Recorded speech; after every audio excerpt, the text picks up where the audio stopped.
Morning. Hare Krishna. Today we are discussing on an interesting topic. Why can't I be a harmless, good person without God? What is the need to take to God?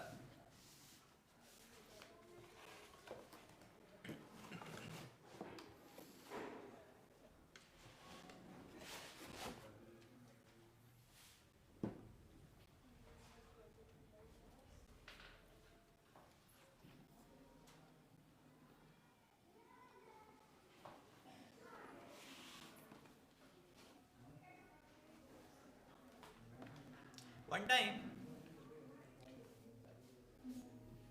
in a particular,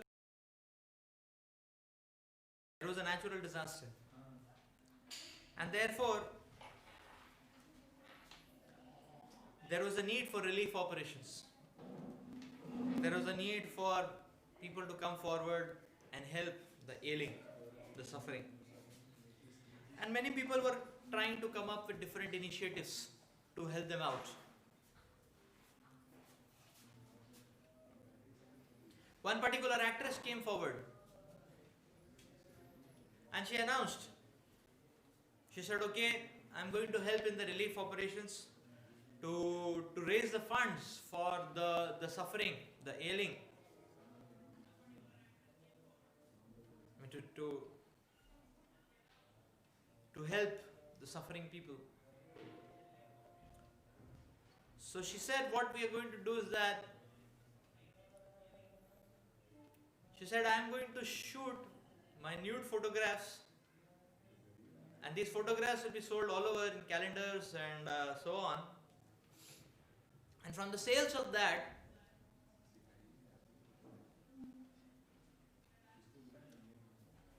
the suffering humanity, the relief operations can be done. So that will be the fundraising campaign. And when she made this announcement in the media, then the media covered it up very prominently. That okay, what an act of sacrifice, what an act of compassion, sacrifice for the sake of humanity, and dot dot dot, and so on.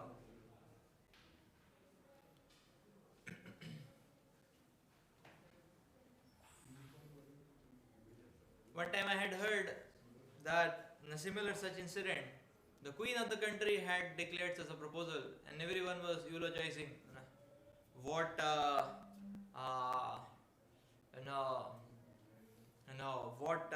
what a heart for the country and the countrymen, and so on and so forth.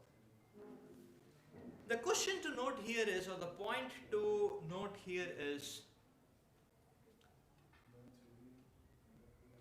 if we try to evaluate such an act, the point to note here is that, is it harmless? Is it good?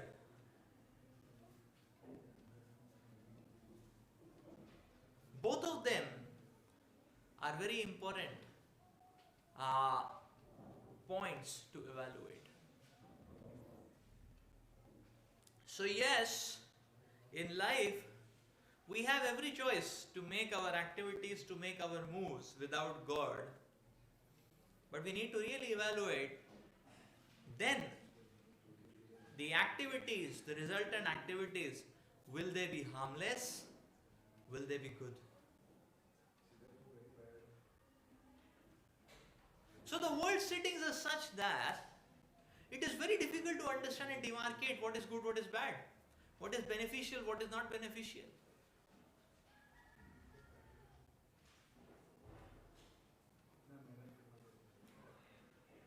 Different people have their own metrics.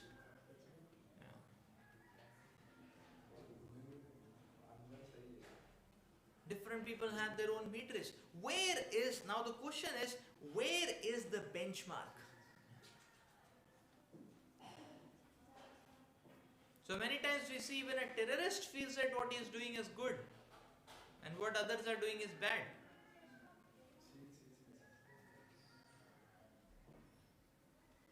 A criminal may feel like that. He may be feeling that I am avenging or whatever, or I am acting scavenging. I'm acting as an avenger, scavenger, so on. Removing the bad elements, from the society, from the fabric of the society. So the point is, where is the benchmark?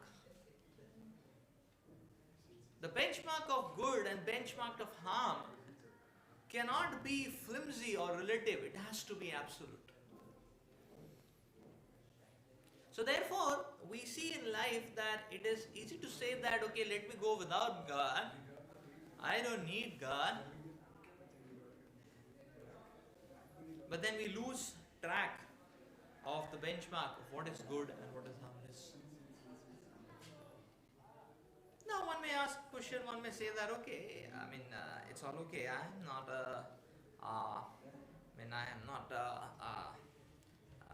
a gruesome exploitator or a criminal or a terrorist. I am a simple, honest person. I have an honest living, and I'm not disturbing the society in any way. I work 8 hours, 10 hours a day, 6 days a week. I get whatever my rightful salary, and I am just living a simple life by that. Society. So let's take a deeper dive here.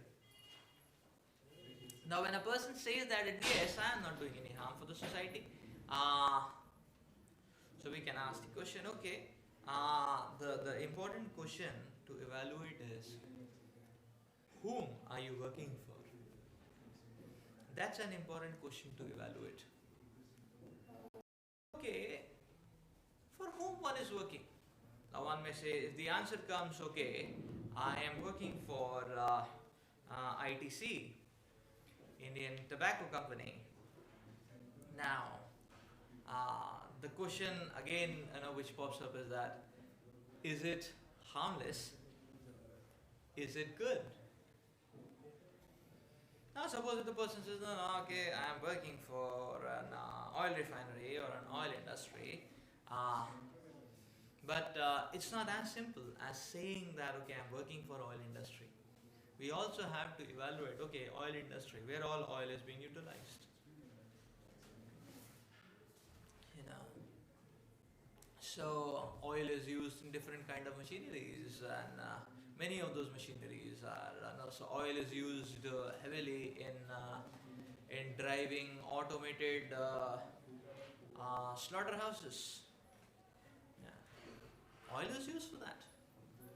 Oil is used to expedite crime activities.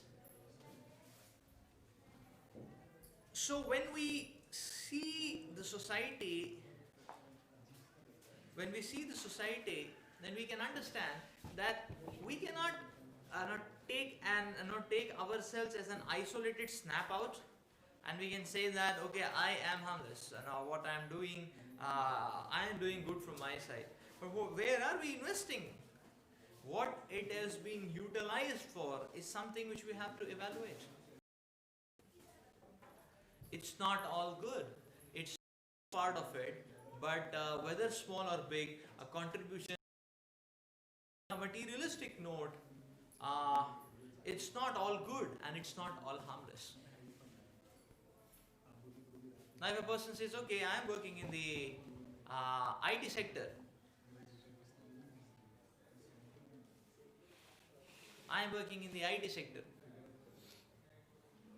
So I remember many times, the IT sector actually, many companies employ computer science graduates, and to make algorithms and codes which are, say for example, monitoring the share market. Every transaction in the share market, every change, algorithms which come up with patterns. There are these algorithms which come up with patterns, predicting, okay, this is a good time to buy shares, this is a good time to sell shares. I see that so many companies have their own codes like this, and these algorithmic codes are automatically monitoring the share market, and they are automatically selling and buying shares, selling shares based on algorithms. And now they may be AI based, machine learning, and so on, and data analytics, and so on. But then it's what it is doing is online buying, selling of shares like that. And then what happens is that at the end of the month, the company may just get 8 crores. So no, I mean just out of nothing, and I mean just out of the algorithms, that way to say. So now in plain terms, this is called a sheer gambling, and nothing else. So now here maybe an IT engineer, and he may be thinking that okay, I am making just some codes and algorithms, but what is it being utilized for? So that way to speak, even if we are working in any sector industry, we have to understand that by our work, the profits which we are coming, the people whom those profits are going to, what kind of life they are leading. If they are leading a sinful life, do we not get a share of that? 100% we get. Because we cannot put ourselves in a standalone isolation. The effect has to be seen uh, on a holistic ground, on a total ground. Just like in a circuitry, uh, you cannot isolate a particular component that no, I am doing my job properly, but what are you doing your job for? That is important. Is it something positive, or it is something harmless? That I remember even when I was working in the software sector. One of the projects which was given to me was to develop a website for a quizzing website based on a quizzing website on Hollywood movies. And the website, the front end, the database, you have to test such useless, dirty questions on the movie sites. Like, say for example, how many boyfriends this actor had, how many times this actress had. You have to see that question popping up. So I was only working for a text-based quizzing, unnecessarily provoking. How much it is sensually provoking. So the point is that, is it harmless? Is it good? In our company, one time a project came to us from US. There was this gentleman, and he said, "Okay, I'm giving you a project. You log into this site. You need to migrate this site, upgrade this site, and so on. To a niche technology like Node.js or something." I said, "Okay, that's not a problem." And then I logged into the site. It was a midnight because it was so then I was logging to the site. I never heard the site name. Probably it was a shorthand name. There are these short names, bit.ly 1 2 3 4 5, something like that. Wrong in that site, but you just have to be a little mature in developing the site. And then I was evaluating the site. It was appearing initially okay. It was looking like a professional type of website. It was not. It was a social network. But then after some 5 7 8 minutes of actually browsing through, I started getting the feel of what it is. I was seeing, okay, it was showing a picture of a resort. There, ladies are there, two men are there. And then after 10 minutes, it clicked to me. This was not the gay, lesbian, transgender, and that. It was. But then this person, gentleman, he was saying, no, it is a professional website. It's about sex and all that. So I understood the point. It's not about sex.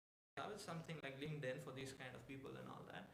But the point is that then I was feeling that unnecessarily, I was understanding that I was evaluating that, okay, now to migrate, to develop this website, to upgrade it and all that, it requires again and again running the same kind of stuff, the same kind of vibes, again and again hitting your surface. It's not harmless. It's not good. It's not good.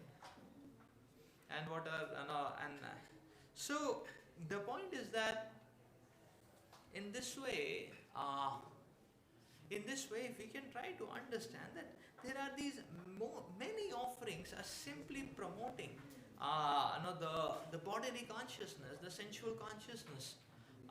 It's not harmless. It's not good. And we may say, so even a simplest of the small thing as fabric. itself is not harmless, because you come up with various designs and fashion designs and all that. But what is it promoting? It is promoting bodily consciousness. It is promoting sensuality. That's all. It's not harmless. It's not good.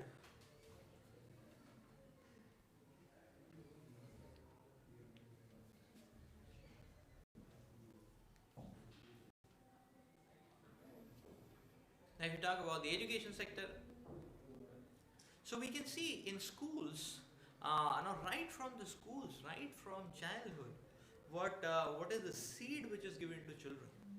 The seed of cutthroat competition, the seed that you have to prove it, the seed of exploitation, diplomacy. These are the kinds of seeds. Uh, Consumerism and sensualism. These are the kind of seeds which are ingrained or which are fed right from the childhood to children. That's all. These are the kinds of seeds which are fed very heavily in children. So the whole culture is the entire culture is so corrupt. The entire setup is so corrupt actually. It's not harmless.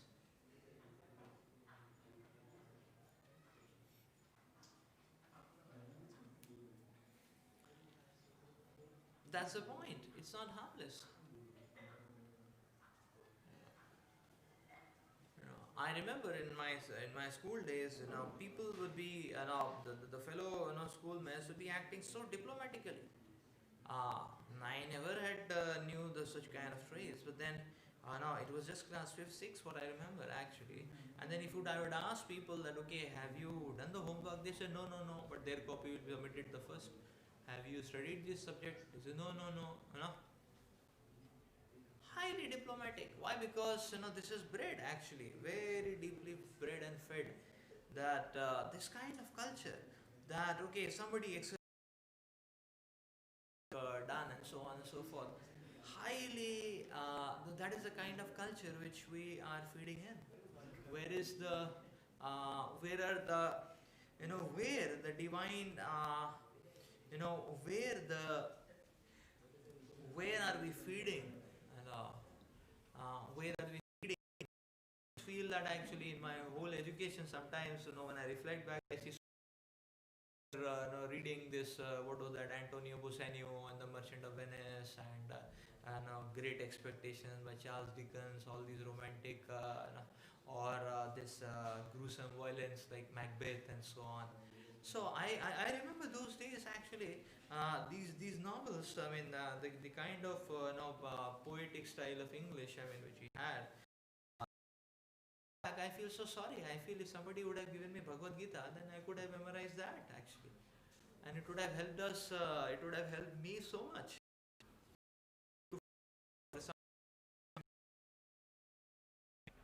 You know, where are the where are the directions given by scriptures being fed in the mindsets of people? What is being fed is all these episodes of romance and violence and so on and so forth. It's not harmless.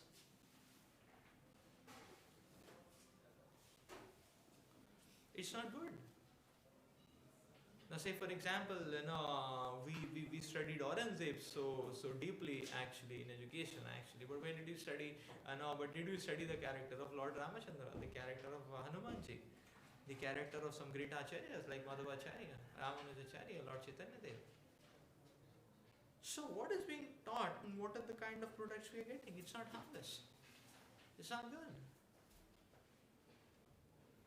And the same kind of matrix happens in colleges. In colleges, now it is flared up even much more. So it's easy to say that there is no God, but then what is the kind of setup now which we are coming to, and what is the kind of framework which we are coming to? I remember one of our devotees one time, a few years back, he had gone to one of the deans in Kharagpur IIT to request him that we can start a club wherein we can give values from scriptures. And he narrates this incident. I mean, he was narrating this incident to me, and then he went, and that dean, he saw. I mean, the brochure actually. Uh, so this devotee himself was a gold medalist. He was a 9.6 CGPA, and he had gone. The dean, he saw that, and as soon as he saw something spirituality, scriptures, and all that, he made such a nasty frown on his face. He threw off that brochure, and he just started shouting. He said, "Get out!" He said, "Get out!" You know, he said, "Get out!" And he said, "As long as I am there on this chair, I will not allow, any smell, any stench of spirituality. Do you understand that? Get lost."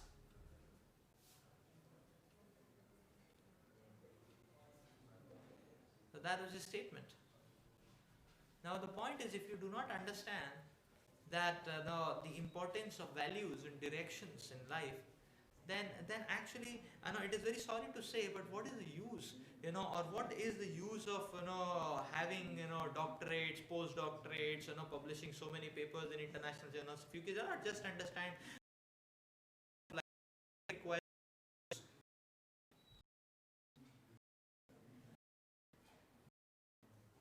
what is the use of making mountains uh, here, you know, which is an animal.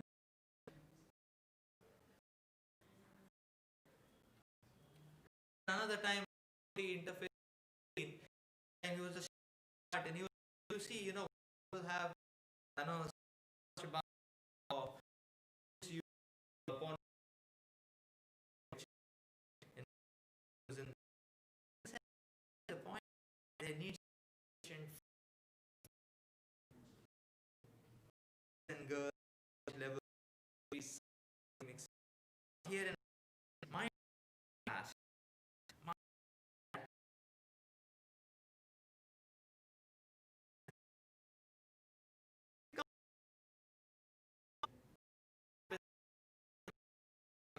and so on and all. So there should be combined hostels for boys and girls like that. So we have to scale up, to at the pace of the West. So this is not pace. This is disgrace. So that's why we are talking about that. Okay, the person, okay, now this particular professor, he was quite accomplished in terms of his research and research results, but we see what kind of heart.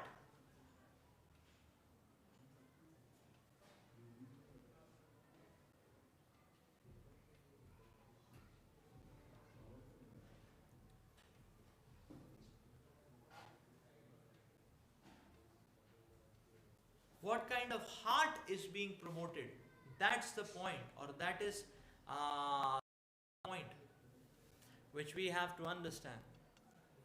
So what is the quality of heart which is which he himself is carrying, and what is the quality of heart which is being propagated to everyone? And therefore people feel it's okay to be an animal. If you can just produce some results, it's okay to be an animal. That's it. You can be an educated animal, an IIT animal, an animal with an IIT MIT tag. That's all. So it's not harmless. It's not harmless.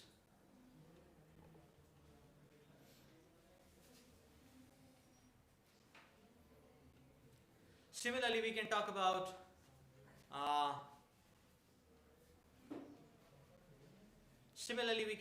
research. Is it harmless? Is it good? It's very easy to go without God. But then the product is not going to be harmless. The product is not going to be good. What is the proof? History is a proof. History of research is a proof. Alfred Nobel came up with a marvelous invention. But then when he realized the effects of what he has invented, he was crying tears. He felt so guilty. He was cursing himself.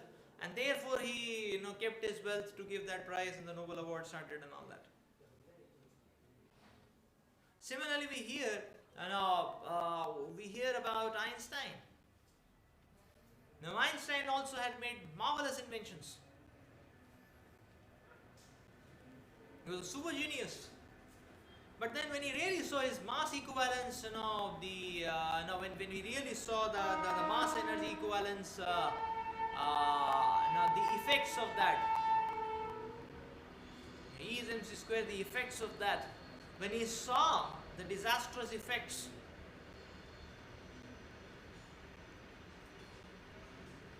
of the atomic bomb which was developed, and he was crying tears.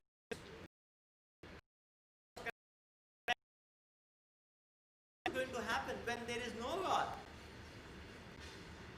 Then everything and anything will be utilized for gruesome exploitation and disaster.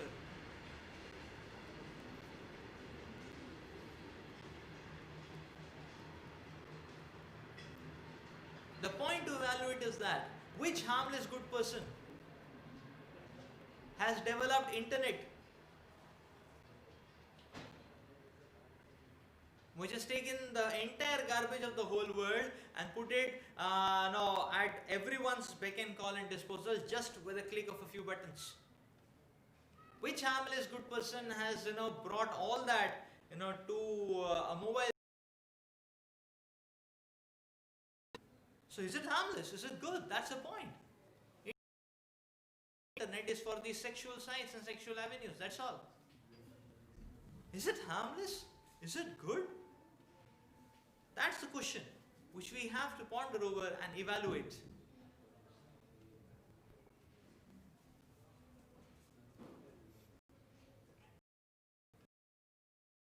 In Vedic India, there used to be joint families. People in joint families would by default learn uh, the qualities of tolerance, the qualities of working together, the qualities of unity in diversity. So nowadays, in India, there are these nuclear families when husband wife only are staying with one or two children, a few children, and that also many times there is disharmony because now the desires, the expectations never. So one time, one of our devotees had coined an interesting term. People stay like married strangers. They are married, but they are strangers because they're married, but then they are strangers. They stay like that. So now so the very so people stay so much isolated in their own cocoons, just like silkworm in his own cocoon actually, and they make this cocoon and they keep growing this cocoon and they get entangled in that and they get caught up in that. That's all. What is happening? This cocoon of sensual desires, and then a person is just getting more and more caught up in that cocoon. So yes, we may say, okay, what's the problem in nuclear families? And so the problem is, what's the problem in nuclear families? I can just share one example. One time I was searching a rental flat for our value education programs near CUP College, Pune. And then I happened to see a building. It was a 6-7 storied building. There were multiple such, multiple such prototype buildings there. So one such building we entered, type A, type B, there were many.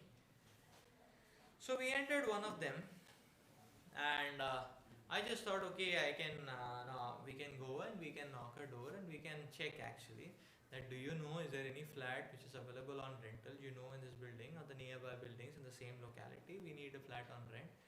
And so I and one of my colleagues, both of us were there, and I was working that time in HSBC. So I went, I knocked one of the doors. So we rang the bell. It was evening hours because we went for search after the company hours actually. So it was evening hours, probably 6 o'clock or something like that. Early evening, not late evening. So 6:30 or something like that. That was the time. And so we went. We rang the bell. Nobody was coming out. Okay, we rang once more. Nobody was coming out. We waited for 2-3 minutes. Then we thought, okay, maybe nobody is there. So sometime we thought, okay, fine, not a problem. So we were about to go off, and when we were just going down the staircase, Then we heard a lot of noises, actually, a lot of movements of levers, and so the locks were open, and then they went to see who has come, uh, and the door opened, but the door only opened some 7 degrees or something. Uh, Only opened some 7 degrees or something, and then well, we didn't saw completely, actually, but there was a lady on the other end, and I mean, she must be obviously much elder to us, some auntie or like that, So, I mean, and this lady actually, but at least the anger in her eyes and the frown in her mouth, that was visible, actually, and she shouted at us, "Kya hai?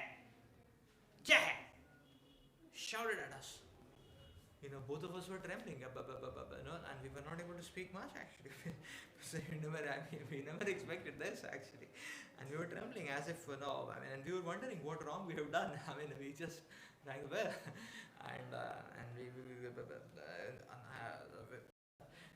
mean, don't mind, and I mean, we were looking for a flat, I was not able to speak. My brother, younger brother said, "Kuch khali nahi hai," like that she said, and immediately there was a thud, and the door, bang, the door didn't, the bang was on our head, actually, and we were just, and then again there were all these levers, noise, locks moving and all that. So I saw, actually, and then we just waited. I mean, we were just standing there for 5 minutes, and I was just realizing, okay, that many times, people, they feel that, okay, it is the cherished goal of their lives to take a flat in a posh locality, then and take a flat, a 2 BHK, 3 BHK, a sweet home and a dream home and all that. So that kind of thing is advertised very nicely. But then, when the people land up in their dream home and all that, then what happens? This was the inside story. When they land up in that dream home and sweet home and all that, then the hearts are filled with so much fear. Therefore, kind of society we are living in, actually. This is the kind of social structure which.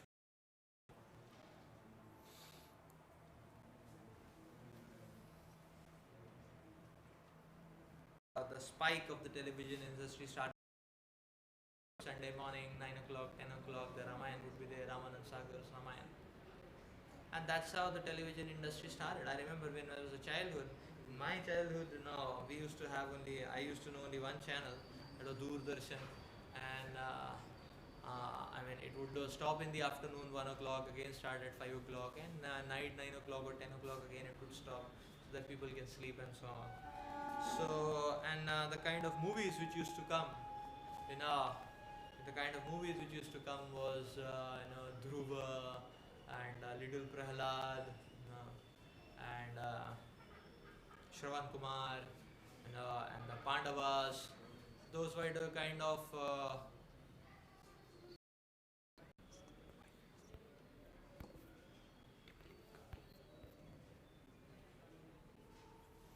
so it all started with that. So it all started with. But then slowly, the form, which the television industry has taken is simply promoting violence and gross base sensuality. That's all. So it's the whole drive is to make one more greedy, more lusty, more sensual, and so on. Actually, where are we going? Uh, this is just like Putana coming in a very just like Putana came in a very heavenly and divine looking form, but then slowly that Rakshasi feature is coming out. So this is not media. So it's very easy to go without God, But then where do we land up?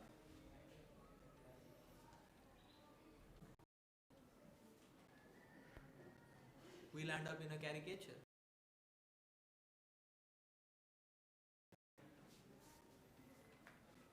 Justice. So, by what harmless good algorithm, harmless or good algorithm, now, a few years back, the Chief Justice of India legalized free living or a live-in culture. A live-in culture is legalized in India years before, actually. So, what type of harmless and good algorithms he applied that he legalized the living culture, actually? And not only live-in culture. Now, after 1 or 2 years, we saw that even gay culture was legalized by the Chief Justice of India. Is that harmless? Is it good? Simply fluffing around the bodily consciousness in people and encouraging them to become animals to any degree they want to be. It's not harmless. It's not good.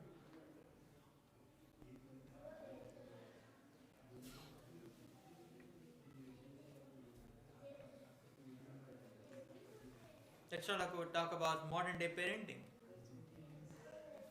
So many times, no, uh, many times modern day parents, they feel a great help by the television. If you simply put the child in front of television, the child will not create trouble.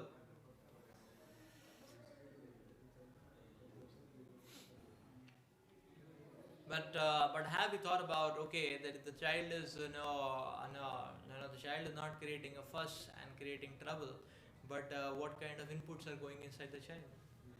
Is that harmless and good? And then with the principle garbage in garbage, and then later what will come out? Not even qualities will not come out. No, elder cousin sister one time, and an aunt's daughter was there. So my sister was making the point. She was asking the aunt, why don't you dress her in um, uh, mini skirts? The aunt didn't like the question. I was in class 10th. I also didn't like it. I was also frowning. Aunt was also frowning. That what a stupid question he had asked. But she really meant it. I mean, she felt that it is necessary. She said, no, no, no, it's required. And aunt became angry. She said, no, no, no, I am not going to dress her in miniskirts. Uh, uh, and my aunt started questioning. When you have a daughter, what will you do? She was questioning strongly. And and she said, now what's the problem? What's wrong? If I get daughters, I will dress them in mini skirts right from their childhood. I mean, whatever. I mean, uh, primary school or not, the topic which is not much palatable to aunt, and it was not palatable to me also. So we just frowned and we looked away from her and we didn't talk on this issue. So the point is that, and I was feeling so bad. And so she used to feel very proud that she has got very hi-fi education. Now she's a Delhiite, and the Delhi culture, and they are moving at that fast pace of advancement. But it was looking to me very shallow and hollow. And if that is what is called as fast pace, I decided I never want this kind of fast pace, in life. So, so with that kind of mindset, now the question which comes is that is it, what are the kinds of inputs we are feeding the small child, and then tomorrow the small child becomes a nuisance, to the family, to the society. Who is responsible for that? That's the question. I remember when I was in Pune, I was working in HSBC. So one of my aunts had come uh, to Pune. She was staying with her friend. So anyhow, my mother told me go and visit. And when you go and visit, you can take chocolates for the children. I didn't like the idea much because I had to spend a good amount of money. But anyhow, I followed. So there were 5 children, both the families were 5 children, like that. And I took chocolates. My mother had told me nothing below 200 rupees, so I had spent 1,000 rupees, a little more than that, and although painful, but I did that. So anyhow, I took chocolates for all of them. And then we were just, so my aunt was there, her friend was there, her friend's husband was there. So we were just talking with the elder. I was just talking with the elders, was trying to understand what is the merchant navy life and so on. And we were having some discussions. And my aunt went to the room. The children were playing inside some room, like that. And all of a sudden, my aunt started shouting like anything. My aunt started shouting like anything. Then we ran to the room. What happened? And then I understood the case. What happened? Slowly, I understood the case. Immediately, it didn't dawn on me. But then the case was that so there were these five children. The eldest of them was the aunt's son, who was in class 5 or class 6 or something. And then there were, yeah, so and then there were three girls and one boy. And all these three girls were younger. Somebody was in third, second, first, and that boy was also in second or third class, like that. So all were younger. So what this boy had done was that the television, the cable channels and all that, he had opened some pornographic channel or some pornographic movie or something, and all these children were eating. Somebody was eating chocolate, somebody was eating wafers and all that, and they were all watching. And the aunt was shouting actually. So the point is, it was such an amazing. It was such a. It was so unfortunate actually, but such a revelation for me actually. That why? Because that's the point. When we don't keep God as priority, life goes insane actually. People, the whole drive, the entire society goes on a mad, people go insane and mad actually. That's the point. So where is the sanskaras? Where are the value systems? That can only come about when our hearts are tuned in and aligned in servitude to God.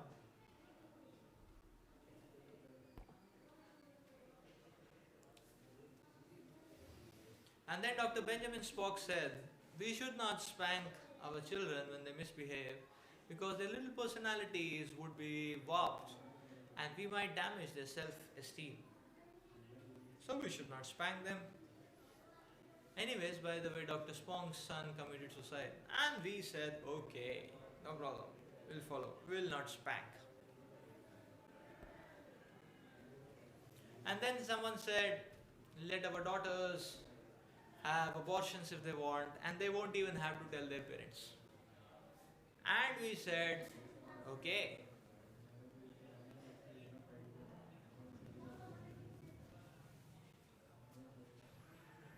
And then some wise school board member said, since boys will be boys and they are going to do it anyway, let's give our son all the condoms they want so that they can have all the fun they desire and we won't have to tell the parents they got them at school. And we said, okay. And then some of our top elected officials said that it doesn't matter what we do in private as long as we do our jobs. Agreeing with them, we said it doesn't matter to me what anyone, including the president, does.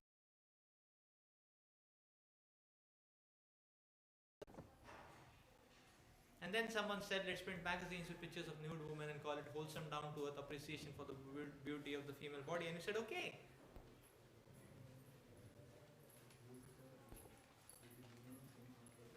And then the entertainment industry said, let's make TV shows and movies that promote profanity, violence, and illicit sex. Let's record music that encourages rape, drugs, murder, suicide, fanatic themes. And we said, it's just entertainment.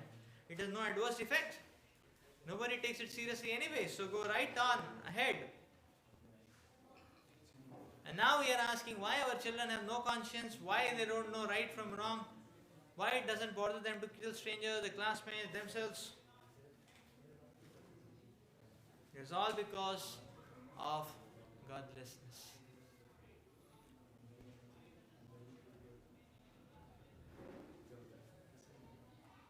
So just some statistics. Before finishing school, an average child watches some 8,000 murders, scenes, a lakh scenes of violence.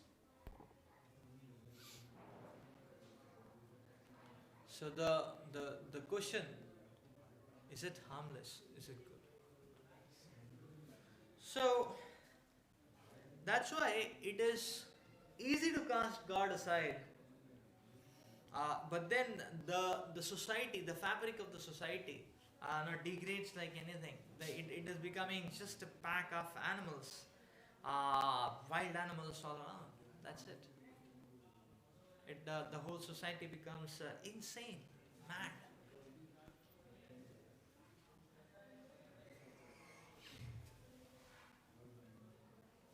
Marriages. Marriages. So many times marriage becomes a great uh, undertaking, for status quo, or many times it becomes a great business undertaking. Like sometimes I had heard that there are these price tags based on caste and based on uh, yeah, qualification sort of. Like sometimes I say, okay, the Reddy engineer, the 50 lakhs price tag. So so this is how cheap we make relationships.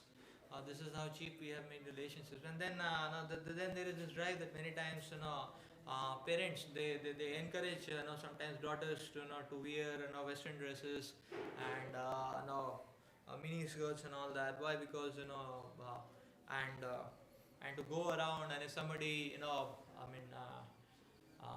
And if they are able to attract somebody's favors like that, then then if it is a love marriage call, then there is no dowry which you have to pay. Yeah.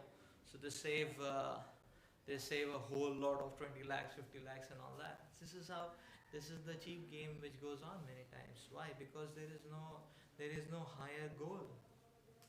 You know.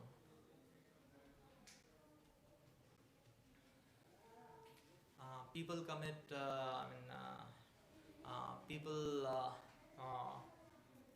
land up in divorces so easily and so cheaply. Uh, so sometimes people land up in divorce just because the husband was he snores a little loudly and so on. Such kind of sometimes weird reasons. Sometimes so so this is the entire concept, because now there is no higher goal which is remaining. There is no higher goal which is remaining, and therefore the relationship becomes as cheap. It becomes animalistic in one sense to say. You know, uh, so when sometimes marriages break up, no, the reason being, okay, one of the partners was not feeling the kind of sexual satisfaction which he was thinking of. Marriage is not meant for sexual satisfaction. Marriage is a yajna which is meant to serve the Lord. But when you take off God, then it all becomes an affair of animals. That's all.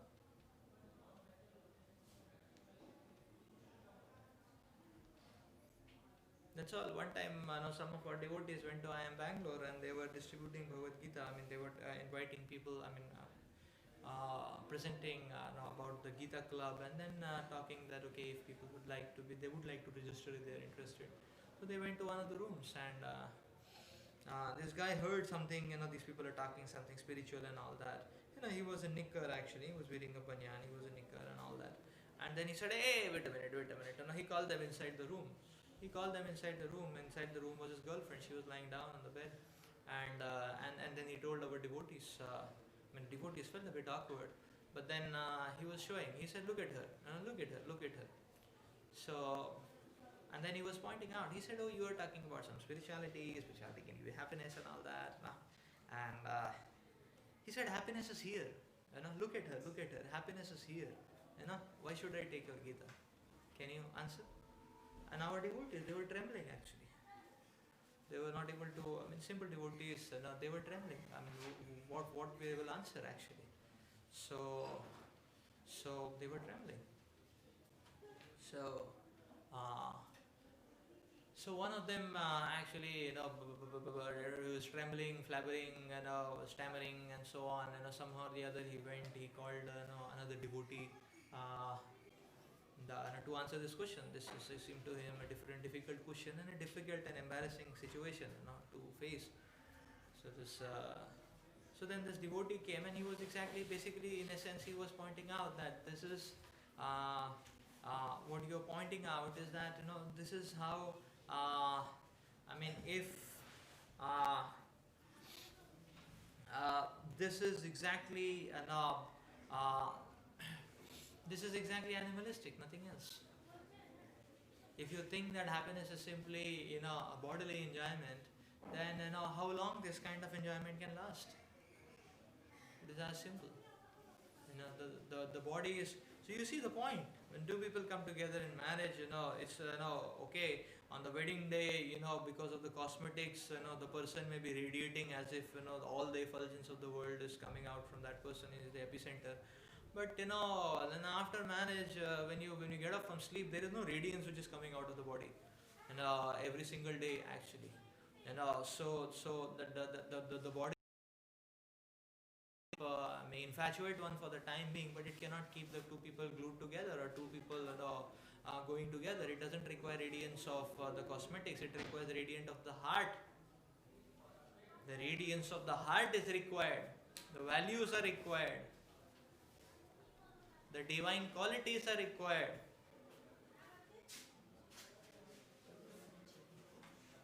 To make a relationship sacred, divine qualities are required.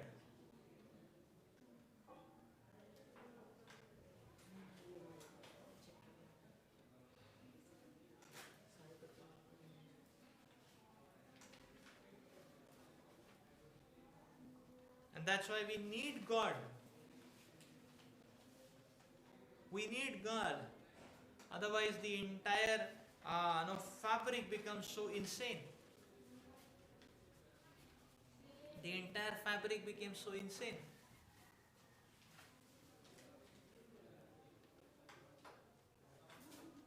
It becomes so mad and so insane. I remember in HSBC I was working, and so one of two of my colleagues, we had a small team of seven. Two of my colleagues actually, I remember, actually they used to have their boyfriends, and these boyfriends, I used to call them as pets. Why? Because just like pets, they keep circumambulating the master. These boyfriends, the pets or whatever you call it as, they used to keep circumambulating our cubicle, like that.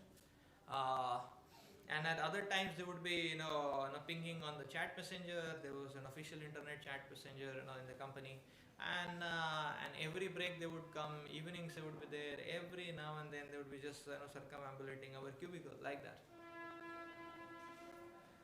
So one of the girls, one day she brought some mithai, and she said, okay, guess what, my marriage is fixed, and I said, oh, really fixed, finally, good, with that pet, that fellow, So I was feeling, okay, chalo, marriage to fix kiya inhone, like that. And then I heard the marriage was fixed from somebody, with somebody else, and the previous day that pet dog was circumambulating also, and like that. And I was wondering that how did you do? What is this game going on?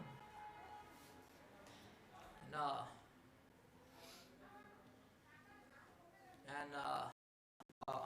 she had a pet dog. She had a pet boyfriend, whatever you call it as. She was already married. Just before coming to Pune HSBC itself, she was married. And then the husband, poor fellow, he was sitting in Delhi, he was working, he was making a house where they can live and all, and now she's flitting around after marriage. So, such a cheap business, is being made. And I remember sometimes our manager would call some of these girls and tell them in private, in the meeting room, that please dress properly. It is HSBC, it's Western culture. Western dressing is normal there, and there the manager who has come roaming around the world, he has to call a girl and tell her, please dress a little more properly. So where are we landing? Where are we landing? So that's why we need God to develop some sense of sanity.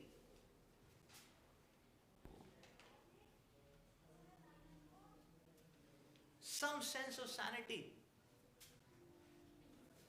And rather we need God at every moment of our life. In a similar way, that much is the necessity for God. When there is so much of negativity, provocations, animalism, being propagated all around, we need God at every moment of our lives to give us directions, to give us strength. So God consciousness, therefore, cannot wait. That's what Prabhupada's spiritual master Bhaktisiddhanta Saraswati Thakur Maharaj used to say, that Krishna consciousness is an urgency. God consciousness is an urgency. It does not matter what kind of external situation is there. What is the political situation? What is the economical situation? The financial situation? God consciousness, Krishna consciousness is an urgency. We need it much more than we need our breath. So therefore, God, Krishna, is an indispensable necessity. Indispensable necessity.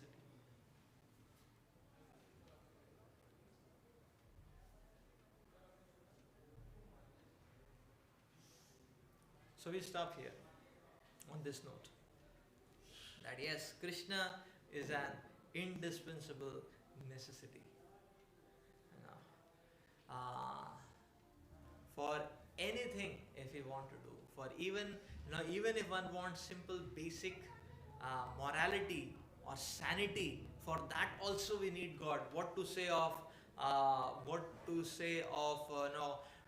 developing divine qualities, what to say of transcending the material miseries, what to say of entering the spiritual realm, awakening our eternal personality. Even for basic morality and sanity, we need God. Thank you.